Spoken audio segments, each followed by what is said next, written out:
ایمان والو اللہ تعالیٰ سے ڈرو اور سچے لوگوں کی صحبت میں اپنے آپ کو ڈالو وَكُونُوا مَعَ الصَّادِقِينَ اور سچے لوگوں کی صحبت میں ہو جاؤ۔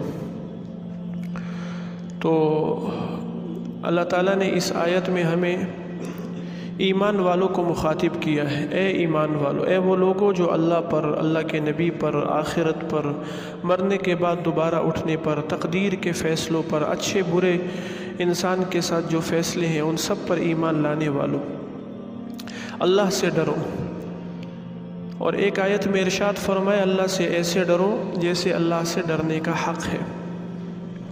وَكُونُوا مَعَ الصَّادِقِينَ، ایمان والوں کو کہا، ایمان لانے والوں کو کہا کہ سچے لوگوں کے ساتھ، سچے لوگوں کی صحبت میں رہو۔ بھائی ایمان لانے کے بعد تو انسان کے پاس سب سے بڑا جو ہے نا وہ ایک چیز ہے کہ بھئی اللہ کی طرف سے انسان کو ایمان مل جائے۔ پھر یہ جو اللہ تعالیٰ نے ایک بتایا کہ بھئی صحبت میں رہو سچے لوگوں کی، اس سے کیا مراد ہے؟ تو دل میں یہی بات پیدا ہوتی ہے کہ اس سے مراد اللہ تعالیٰ نے اس آیت میں سجدے والوں کا ذکر نہیں کیا۔ اللہ تعالیٰ نے اس میں قرآن مجید زیادہ تلاوت کرنے والوں کا نہیں کہا، اللہ نے حدیث پڑھانے والوں کا بھی نہیں کہا، لیکن سچے لوگوں کا کیوں کہا؟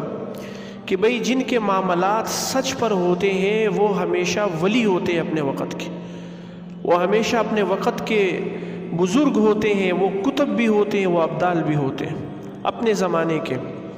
اس لیے آج دنیا کہتی ہے نا کہ بھئی جنید بغدادی نہیں پیدا ہو رہا، یا جنید بغدادی نہیں ہے ہم ان کی صحبت میں کیسے بیٹھے، یا کہتی ہے کہ بایزید بستامی نہیں ہے۔ تو یہ بات جو ہے وہ انتہائی غلط ہے۔ یاد رکھے جب تک قرآن رہے، اور یاد رہے ہمارا ایمان ہے کہ قیامت کی صبح تک قرآن موجود رہے گا، جب تک قرآن رہے گا اس وقت تک اللہ رب العزت کے اہل اللہ اور سچے لوگ بھی زندہ رہیں گے۔ اور جب تک اللہ تعالیٰ نے قرآن کو زندہ رکھنا ہے، ایمان کو جب تک ایمان والے لوگ موجود رہیں گے تو یاد رکھیں اہل اللہ بھی موجود رہیں گے۔ لیکن اہل اللہ ہمیشہ چھپے ہوتے ہیں، بھئی موتی ہمیشہ دریا کے اندر ہوتے ہیں نا، ان کو نکالنا پڑتا ہے، بڑی مشکلوں سے موتیوں کو زمین سے، دریا کی تہ سے نکالنا ہوتا ہے۔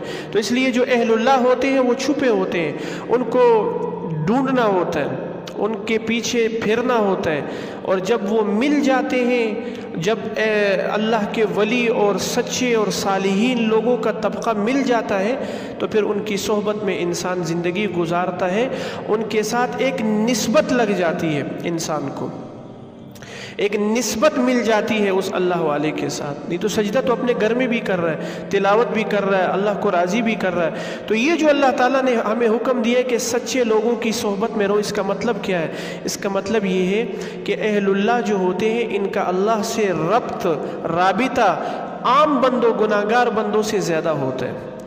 اور دوسرا فرق یہ بتایا کہ انسان اہل اللہ کی دعاؤں کے حصے، یعنی اللہ کے جو مقربین لوگ ہوتے ہیں ان کی دعاؤں میں شامل ہو جاتا ہے۔ جب وہ دعا کریں گے تو اپنے جو مریدین ہیں، جو ان کے چاہنے والے، ان کے لیے بھی ہاتھ اٹھائیں گے۔ تو حضرات محترم، اس کی مثال ایسے ہی ہے جیسے آج جو ہے وہ ٹیکنالوجی کا دور ہے۔ ایک موبائل ہے، آپ موبائل سے لاکھ نمبر ملائیں آپ کا نمبر نہیں ملے گا۔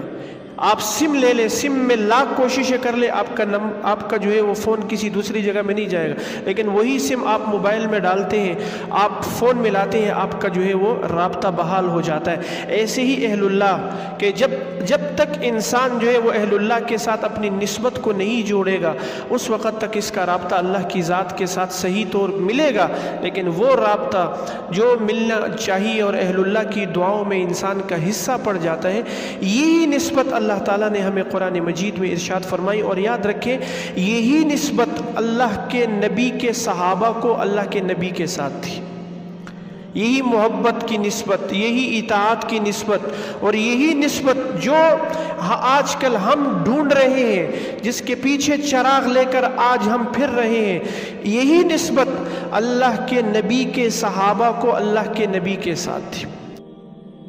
جو کچھ سنا گیا اللہ اس پر عمل کرنے والا اور آگے لوگوں تک پہنچانے والا بنائے۔ مزید اسلامی بیانات کے لیے ہمارا یوٹیوب سبسکرائب کریں.